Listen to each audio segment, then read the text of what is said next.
अयोध्या राम मंदिर उद्घाटन आणि प्रभू श्री रामांच्या मूर्तीची प्राण प्रतिष्ठापना या निमित्ताने छत्रपती संभाजीनगर शहरामध्ये तब्बल 551 किलोचा मोतीचूर्ण लाडू बनवण्यात आला आहे। हा लाडू 22 जानेवारी रोजी शहरातील किराडपुरा येथील श्रीराम मंदिरामध्ये श्रीरामाला अर्पण करून नंतर भक्तांना प्रसाद म्हणून वाटप करण्यात येणार आहे। हा लाडू बनवणारे प्रकाश सवर यांनी याबाबत अधिक माहिती दिली आहे।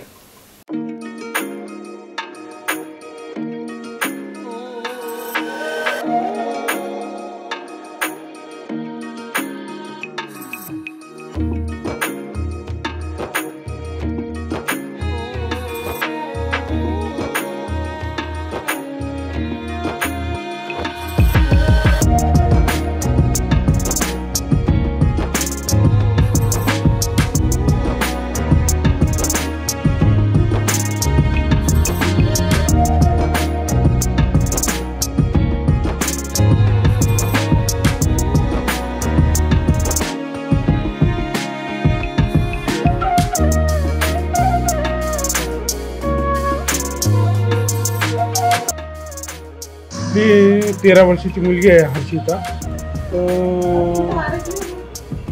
आपले तिने सांगितले की भाऊ लोक अगरबत्ती बोलू लागले, मोठा ताळा बोलू लागले, तर आपण काहीतरी करू, तर आपण लाडू बनवू शकतो म्हणे।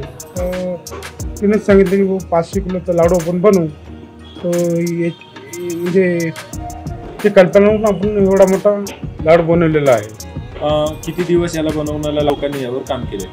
याला जवळपास आज 3रा दिवस बनवण्याच्या प्रक्रियेला, आणि याच्यावर 15 माणसं काम करत आहे। बरं, कुठल्या मंदिरात प्रभू रामचंद्रांना नैवेद्य दाखवले जाणार आहे? हे किराडपुरा राम मंदिर आहे, तिथं आपण प्रसाद वाटप करू।